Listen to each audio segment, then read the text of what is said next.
Exaudi Mtei za asubuhi bwana, asante sana kwa kuungana nami nikiwa hapa Kariakoo moja kwa moja. Tuko hapa bwana, wadau wameamka salama. Kuna wale ambao wanatufuatilia kupitia mtandao wetu wa YouTube East Africa Radio. Wataona Kariakoo ni kama shughuli zinaanza kwa sababu mvua kubwa sana imepiga hapa. Kunavyoonekana, kwa hiyo inapelekea kama kuona shughuli zinataka zianze upya.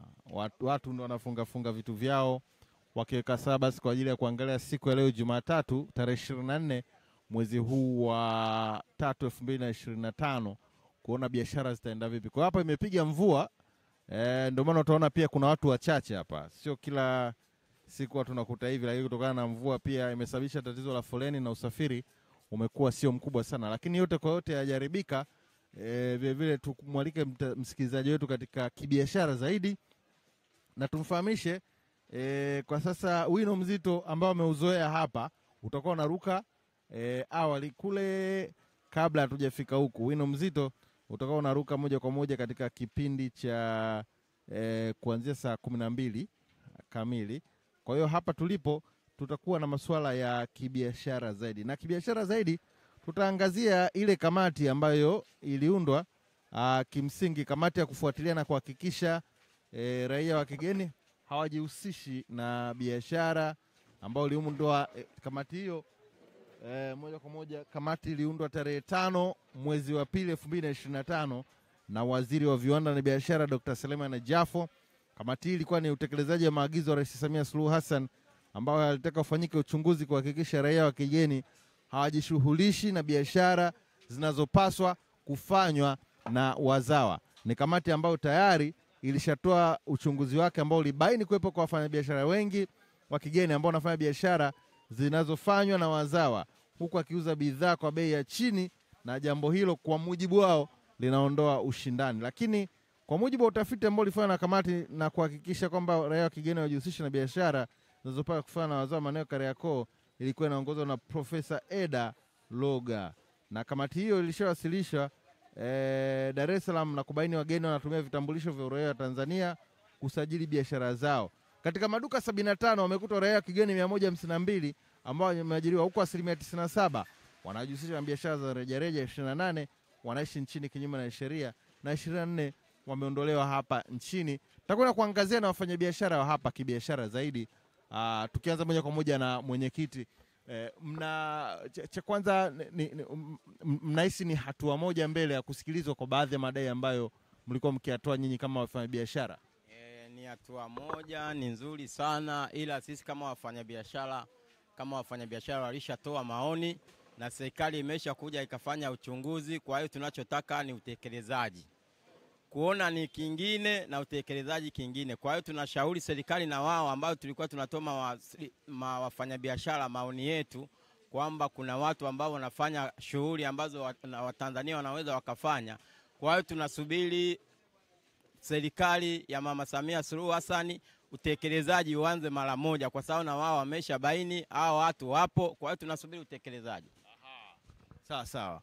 Na ukijaribu kuangalia mkuu, ni kipi ambacho wewe labda kilikuvutia kwenye ile kamati, na labda kipi ambacho unaona labda kiliachwa katika yale ambayo waliwasilishwa serikalini?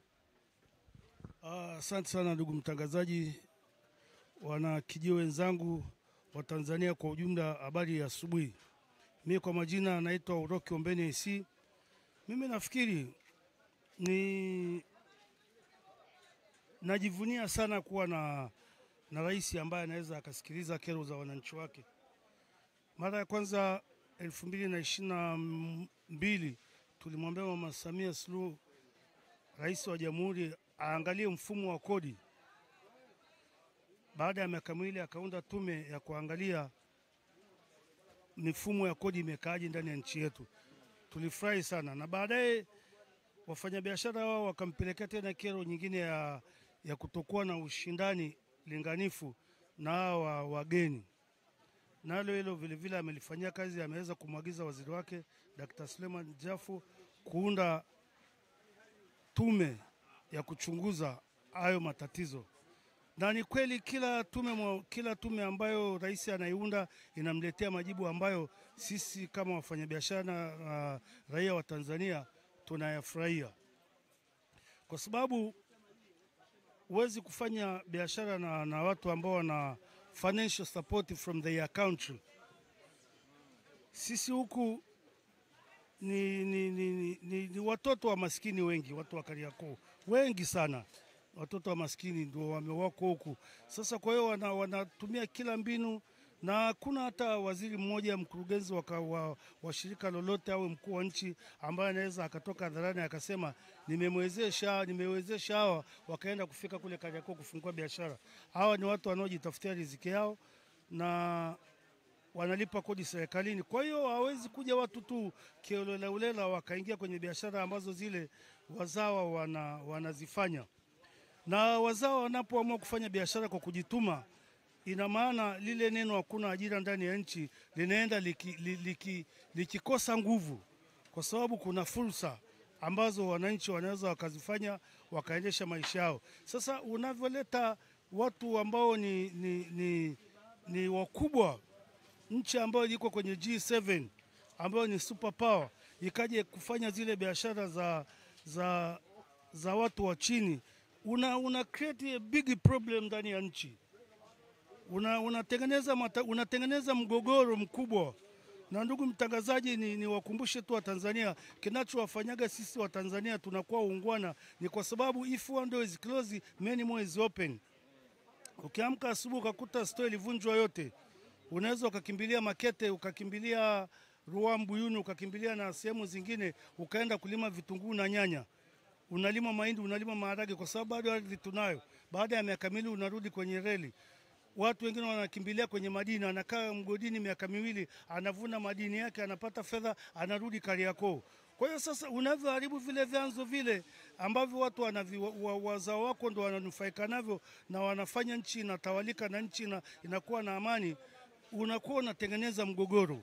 Kwa mimi rai yangu kwa serikali ipitie kwanza sheria zake za uwekezaji. Hata kama tunachukua misaada kwa hayo mataifa kama China, tuangalie misaada, je, nini the end of the day? Mwisho wa yote watakuwa ni nini? Kwa hiyo mimi nafikiri ni mmoja wa watu ambao nilienda Ketoteli nikatoa maoni yangu kwa dakika 15 mbele ya kamati. Dakika 15 nilitoa maoni yangu. Na nashukuru yalifanywa kazi kwa 99.0. Kwa hiyo nafurahia sana kwamba tunakuwa na watu ambao na tutafika mbali kwa mwenendo huu wa Rais Samia, kwamba wananchi wakiwa na matatizo, wakiwa na kero, wanazipeleka kwake, anatafuta namna ya kuzitatua. Ni jambo jema, tunafarijika sana. Asante sana. Bado tunaendelea kuchukua maoni ya wafanyabiashara Kariakoo kuhusiana na ile kamati ambayo iliundwa kutazama raia wa kigeni, na kimsingi karibuni sana kwa wale ambao kama mlishaona mabadiliko yoyote yamefanyika. Karibu sana. Asante sana. Kwa majina naitwa Rogasiani Hamisi Masawe. Najua ukishia kuwa rais wa nchi ni comfortable. Rais wa nchi ni mfariji wa Watanzania na wa wananchi wake. Kwa hiyo kila jambo likitokea linaleta shida kwa wananchi, yeye ndio mkuu wa nchi, wanamfuata, ndio baba wa nchi.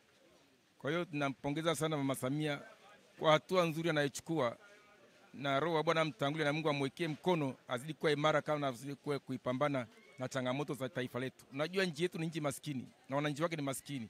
Sasa ukileta watu wa mataifa makubwa kama Uchina kuja kufanya biashara za wasawa hapa, itakuwa ni kuhujumu zile fursa za wasawa.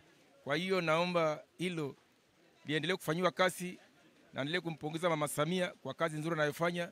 Mungu amtangulie mbele katika safari yake. Asante sana. Asante sana. Kumbuka tuko katika kijiwe cha Raha Square hapa Kariakoo. Mimi ni Samson Charles na tuko na kibiashara zaidi, tukiwa na wafanyabiashara, tukiangazia ile kamati iliyoundwa kwa ajili ya kuchunguza masuala kadhaa na kubaini kuwepo kwa kuongezeka kwa kodi vile vile katika vibanda vya frame Kariakoo. Moja kati ya swala ambalo lilitajwa kulikuwa na kuongezeka kwa kodi ya vibanda ambao kamati ilibaini wageni wanaondoa wazawa kwenye frame kwa sababu ya kodi, ambapo kodi inapaishwa kwa makusudi na kuwaondoa kabisa wafanyabiashara ya wageni ambao wanalipa pesa ya juu. Inaitwa kilemba. Jamani, hebu mtu atuambie kuhusu kilemba, ambaye za kutufafanulia hilo, nalo tulisikia kwa mpa hapa. Mkuu hapo kuhusiana na kilemba. Tulisikia kuhusu hilo swala. Asante sana. Kwanza napenda kuchukua nafasi hii kushukuru mtangazaji ambaye unatutembelea hapa kila mara kuja kuchukua habari zetu hapa raha na kuziweka hewani. Na kwa majina kama inavyojulikana, naitwa Richard J. Ndaishau. Hapa Kariakoo kuna kitu kinaitwa kilemba. Tumekisikia hivi sio muda mrefu, lakini hivi vilemba ambavyo vinatajwa ni kama anachukua yule aliyokuwepo kwenye duka ambaye anaondoka. Yaani kwa mfano anaachia mlango, unampa hela kidogo na yeye akusafiria. Lakini mimi sehemu ninayopanga mimi kwa ujumla ni kiongozi pale wa mtaa, kwa maana ya mjumbe, na nimekuwepo zaidi ya miaka 12 pale. Swala la kilemba pale halipo. Kilemba ni tabia ya baadhi ya wafanyabiashara ambao wanatamaa za kupata hela nyingi na kusumbua zaidi wananchi, akiwa ni kama na wafanyabiashara. Lakini eneo ninalofanyia biashara mimi sijasikia kilemba. Ila kwa hao wanaokuja wapya kwa kupitia wageni kama hivyo, mtu amekuja kwenye nchi hii anajua kulingana na amani na utulivu ulivyo na anataka aweke biashara yake center, hao ndio wanafanya kama kuwashawishi wafanyabiashara au wenye nyumba kwamba mlango huu mimi nitakupa hela kiasi fulani kabla hata sijakulipa kodi. Na utafiti ulivyofanyika kupitia jumuiya ya wafanyabiashara Kariakoo kwa mwenyekiti wetu, ndio maana alienda kulalamika juu ya wageni. Kwa sababu mgeni yeye anavyoingia, na kwa sababu hata jina lake alisomi kwenye mtandao, kodi nani anavyolipa ushuru, kodi zake, atalipa kodi, akiangalia mizigo anayoingiza ni mingi, anakubali kwamba kuna Mtanzania atachukua hiyo frame, atakata jina lake na ataagizia jina lake mizigo. Sasa akishakuwa na akiagiza labda container hata 30, kila container lina thamani ya milioni 50, utaona ni karibu bilioni ngapi ameondoka nazo, ambazo ni kodi za nchi. Na hata inapokuja kufanyika kodi za ndani, anakuwa yule Mtanzania ameshafukuzwa kazi, na yule Mchina anakuwa au yule mgeni ashauza luka lenyewe, amehamia kwenye bidhaa nyingine, na anahamia huko kwa kutumia jina lingine, sio lile la kwake tena. Kwa hiyo utaona baada ya kuona kero kama hizo, ndio maana mwenyekiti wetu alipewa zile dakika 2 pale Ikulu, akamuomba rais aangalie hao wageni. Na baada ya hivi unavyoona sasa hivi, ina maana vilemba vinaelekea mwishoni na ni kama havipo, kwa sababu milango mingi sasa hivi, ina maana bei zitakuwa ni nzuri, na watu wanaofanya biashara kiholela watapata nafasi ya kuweza kuchukua maduka kwa bei nzuri. Na sio soko la kimataifa kwa majina, na sio soko la kimataifa kwa jina, ila ni soko la kimataifa kutokana na huduma ambazo zinatolewa, kutokana na hali halisi ya soko ilivyo, ili watu wote waweze kuridhika kuingia katika soko na kutoka bila kupata mashaka. Kwa sababu sasa hivi mtu anapoingia mahali hapa, especially mgeni, anachanganyikiwa. Ni mara nyingi sana mgeni anaingia katika mtaa huu, ananunua mzigo, lakini anasahau amenunua wapi ule mzigo. Mara nyingi sana inawapata hiyo, na hii inasababishwa na hali halisi ya kutokuwepo kwa njia za kuingia katika maduka katika soko letu la Kariakoo. Kwa hivyo niombe Mheshimiwa Rais aangalie cha kufanya katika hili, atoe maelekezo ya haraka ili kwamba njia ziweze kufunguka katika soko letu la Kariakoo.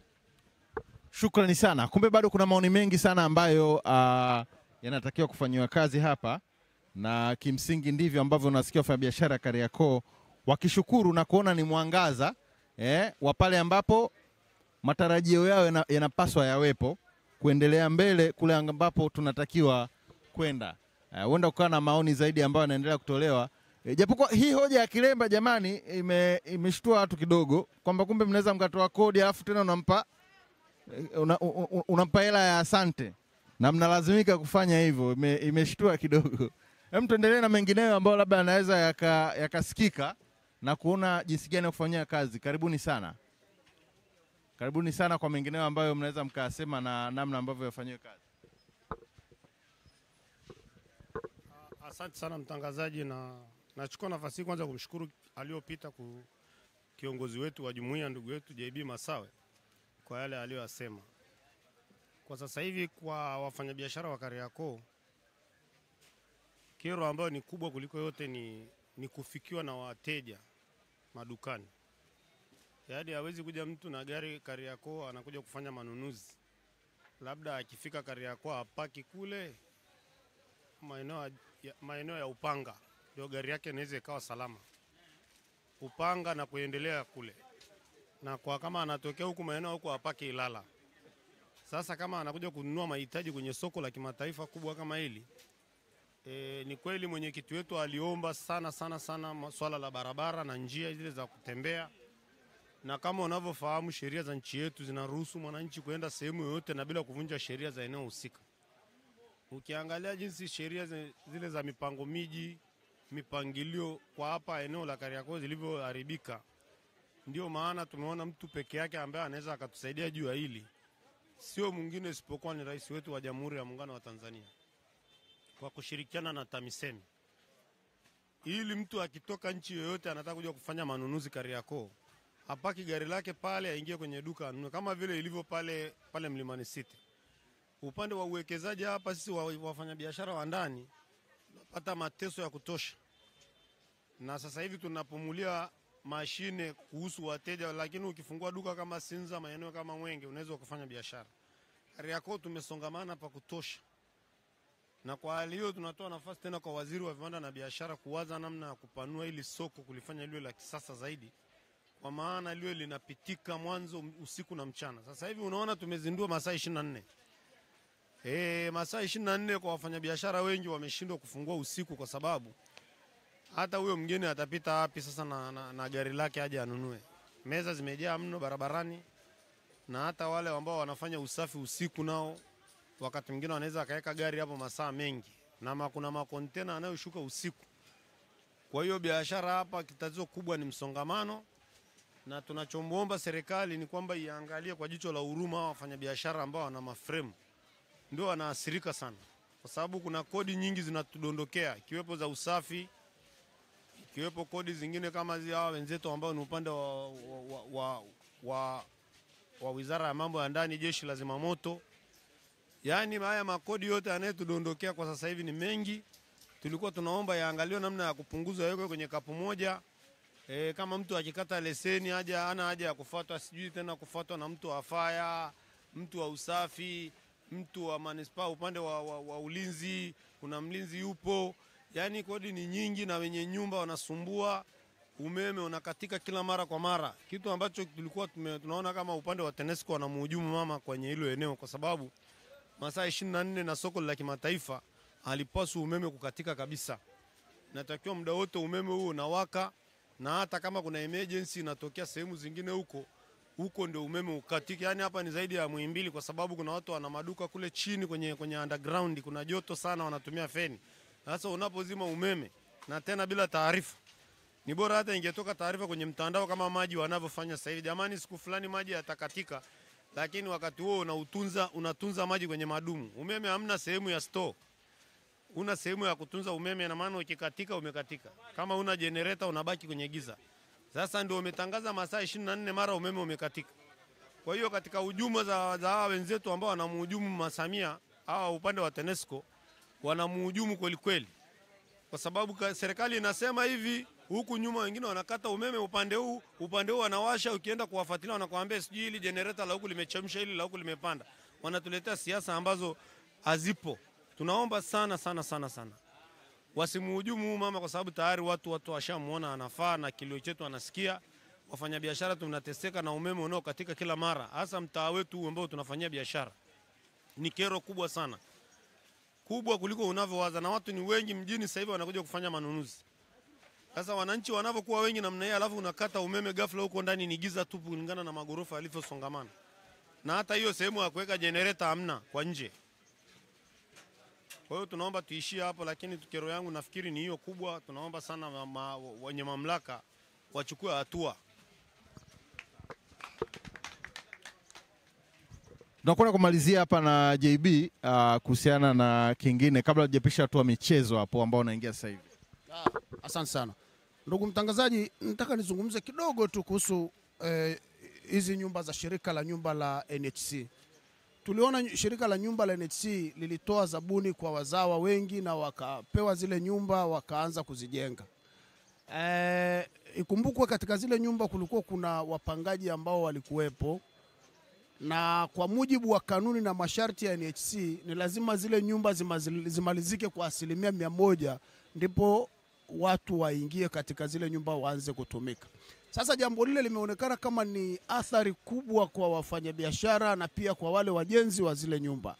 Pengine ile nyumba mtu alikubaliana katika mkataba ni kuijenga kwa floor 10 au 11 au 12, lakini nyingi ni floor 10. Sasa kitendo cha mtu kuanza ujenzi kuanzia underground alafu kufika floor 10 na hadi amalize mpaka tiles mpaka kila kitu ndo watu waingie ni shida. Mfumo wa Kariakoo hauko hivyo.